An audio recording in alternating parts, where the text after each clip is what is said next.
Mbote batata mbote mama bandeko balandi nyonso ya Congo Market Télévision pe ba nyonso balandaka Dionika Nina la pesibino losako. Boyebi ke polémique eza ko sakanate na kati ya Kinshasa lelo na kati ya Congo démocratique et même aussi na mokili parce que bandeko bazolanda biso partout dans le monde bazana posa ya comprendre de marambo ezoleka na kati ya Congo lelo. Poto moni procès au babengi à 100 jours au eza ko opposé ndeko na biso Vital Kamerhe na ndeko Jamal na état congolais au baza ko poursuivre bango pona kolima ya mbongo ya Congo bato nyonso bazo comprendre ngo moto na ndenge na ye mais na lingaki to comprendre lelo à travers moi analyse nazo sala ya koyeba ke bako l'état ko kanga moto pona biloko ngana na ndenge mibale bako kanga mutu pona vol bako kanga mutu pe pona détournement yango ngana tuni est-ce que moto yo a détourné na moto yo a volé est-ce que bokese nezali ce qui totangi na mikanda o l'état commis mibeko ya l'état yango ndezo tia bokeseni entre o babengi vol na détournement soko tangi o mukando babengi code pénal na code pénal soko tali na titre 2 des infractions contre les propriétés section 1 ango otali des vols et des extorsions otali na article 79 kunande okuta bazo expliquer biso balobi quiconque a soustrait frauduleusement une chose qui ne lui appartient pas est coupable de vol. C'est-à-dire, Moutounion soit déplacé, le Rwangana, Eza ya yete, a zui stylo, a zui téléphone, a déplacé en Eza la ki na poche, ya bimisi en na poche, a tiango pembeni, ote na zoi na bombe la kiyo, so ki o déplacé le Rwangana sans que mouko na waye ba bengi yango vol. Et puis l'article 80, ba lebi, les vols commis sans violence ni menace sont punis d'une servitude pénale de 5 au minimum et d'une amende de 25 ans de 25 000 zaïrs ou d'une de ces peines seulement. Wana ezandenge mutamo bego koma mais le loba siba bongo liango bachango na franc congolais. C'est pour dire que wana eza définition ya vol. Vol c'est-à-dire que oyibi eloko bakokutango sur yo. Moto a yibi bakokute na eloko wana pona ko prouver yango pona ko prouver vol que moto a yibi il faut moto na zana eloko wana na maboko il faut zana mbongo wana na maboko il faut bokangaye nango na maboko tombiti yo wana nde balobi yango vol parce que a déplacer eloko ngana sans autorisation eza na maboko na ye eza na poche na ye eza na ndako na ye to pas eza pas ndeko na ye wana ba bengi yango vol mais si kan lingi to comprendre détournement eza nini vol balobi eza ko déplacer eloko ya moto sans que ya yeba oko salango par menace to pe oko salango sans menace eloko wana tango o déplacer yango sans que ya yeba bakuti yango na maboko na yo eza vol mobeko eko ko landela pe bakangi yo wana vol siko totala détournement eza nini. Comment est-ce que le code pénal définit le détournement? Natuni na lobi est-ce que bokese nezali entre moto yo ayibi na moto a détourné c'est vrai na lingala nyonso zakaka muyibi moto a détourné balobi yango muyibi mais na mibeko vol na détournement eza différent eza loko mokote eza kokesana ndesika nazo mona on dirait ba ndeko bele bazo commenter makambo balingi ba embrouiller ba kinois balingi ba embrouiller biso parce que soko tali bato bazo lekaka na ba TV lelo ndenge bazo expliquer makambo ekomeli ndeko Vital Kamerhe bazo memango na ndenge ya vol nzoka nde soko tangi mobeko vol bazo traité yango ndenge moko te pa ba juge na détournement bazo ko comprendre yango pe ndenge moko te mais ngi to tanga code pénal ezo expliquer ndenge ni par rapport ya makambu ya détournement soko tali na section 6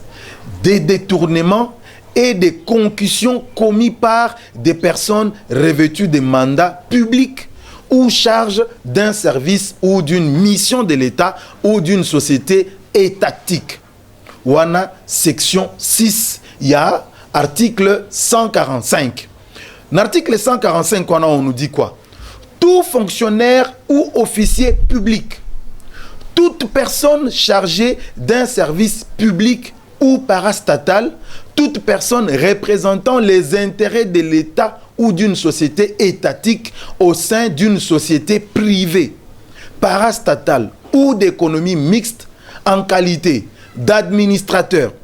de gérant, de commissaire au compte ou à tout autre titre, tout mandataire ou préposé des personnes énumérées ci-dessus qui aura détourné des deniers publics ou privés des effets en tenant lieu des pièces titre, acte, effet mobilier qui était entre ses mains, soit en vertu, soit à raison de sa charge, sera puni de 1 à 20 ans de travaux forcés. Point. Ce qu'on t'a dit, Makambo va expliquer. Dans la section 6, il y a Makambo détournement et de concussions commis par des personnes revêtues de mandats publics ou charges d'un service ou d'une mission de l'État ou d'une société étatique. Alors, vous comprenez que Oyo Bazo Landelandeko Vital Kamere Lelo, ils ont volté. Ils ont se situé dans le cadre Oyo Yamakambuya, détournement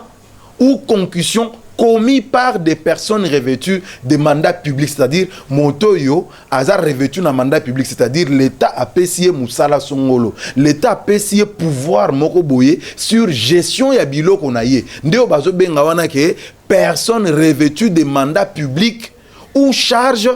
d'un service, d'une mission de l'État ou d'une société étatique. Donc eza bato oyo l'État payé bango Moussala. Naza na mbongo na ngai mais lokola nga l'État naza personne physique te bazuyo ba pesio musala ke o gérer biloko ya l'État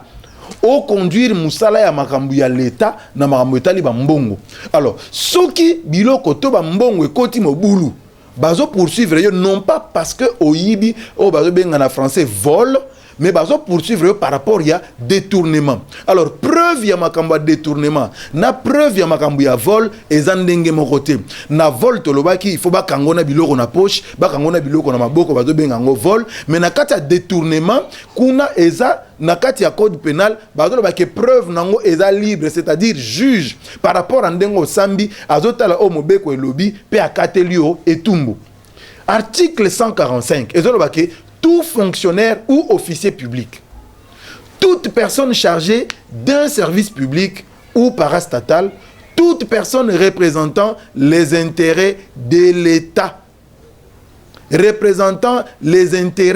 l'État. Wana nde sika oyo ndeko kamere bazuye. Pourquoi? Parce que aza ko représenter ba intérêt ya l'État. C'est lui qui est censé ko défendre ba intérêt ya l'État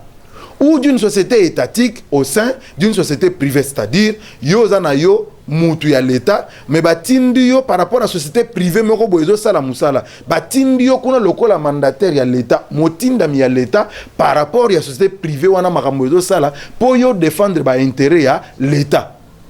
Mais tant yo ke kuna makambo sami na molongo te mbongo ebungi bako benga ngo volte bazo benga ngo awa détournement. Donc il ne faut pas que ba mabiso na mbrouille ya ke ono bombongo ngo ayibi eza combien te soko talina mokanda oyo parquet etindaki na tribunal à grande instance à Gombe pour na kosambisa ndeko kamere okomona que na point A balobi détournement des deniers publics à charge de Sami Jamal et Kamere Lwakaningini. Mais elo réseau intéressant makasi eza awa na point C ndenge bazo expliquer makambo ya article 145 ya code pénal.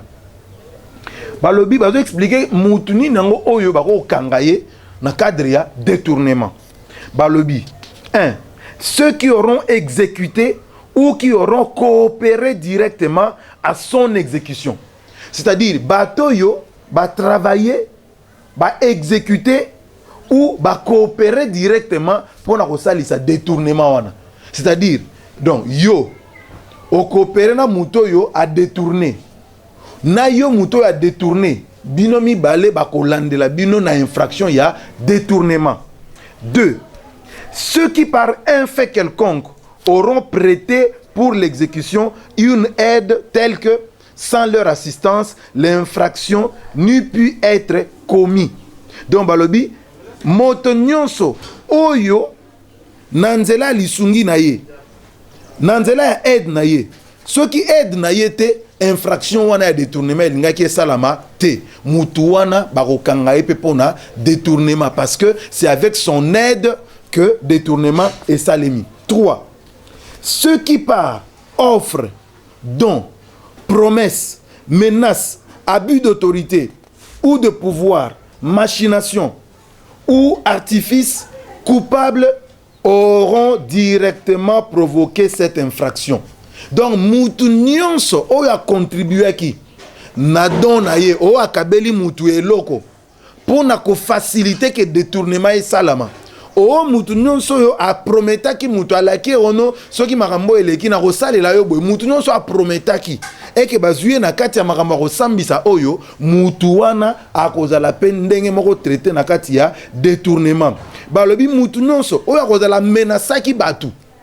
na kati ya makambo ya détournement soki kaka o menasaki mutu mo boye soko sali boye te na osalo boye mutu wana yepe akoti na kati ya infraction ya détournement nani lisusu mutu nyonso oyo asali abus d'autorité yepe lisusu akoyi na kati ya mutambu oyo ya détournement mutu nyonso oyo asali machination c'est-à-dire à préparer makambo azo encadrer yango donc azo encadrer makambo asali oyo bazobenga na français machination c'est-à-dire azo na musika mais azo benda basinga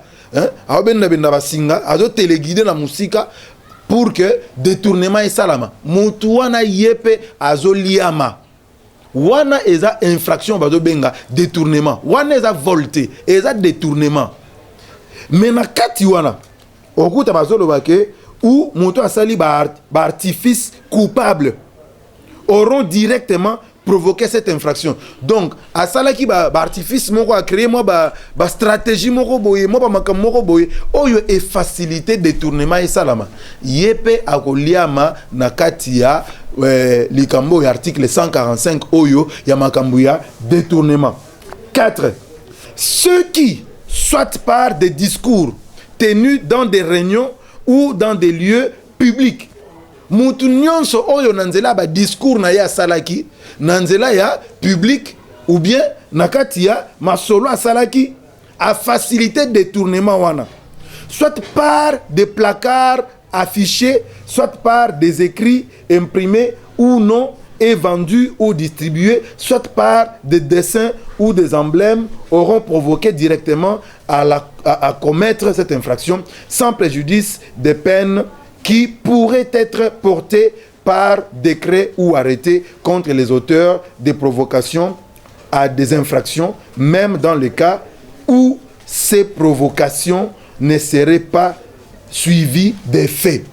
Donc, awa soko tangi makambo bazo expliquer awa, c'est-à-dire que tango bazo kanga mutu pona détournement, ezaka kate opo azaki na mbongo na poche na ye. Ezate okaka po mbongo na bakuti ngo na maboko na ye. Non. Bazo expliquer infraction ya détournement ndenge bako kangela mutu ezaka te opo yebisa biso montant wa yibi eza combien non ezaka te o montant yibi eza combien bazo landela mutu nyonso yo asalaki ba machination a créer ba circuit mo boye asali ba stratégie moko boye abongisi film mo réseau moko ya batu bakoti na kati ya masolo basangani ba bongisi pour que mbongo elimwa mutu wana bakokanga ye bakokatela ye etumbu alors batu nyonso bazo embrouiller bakino bazo embrouiller ba congolais ono mbongo ngo ayibi eza wapi eza combien juge akosala makambu na bozo bate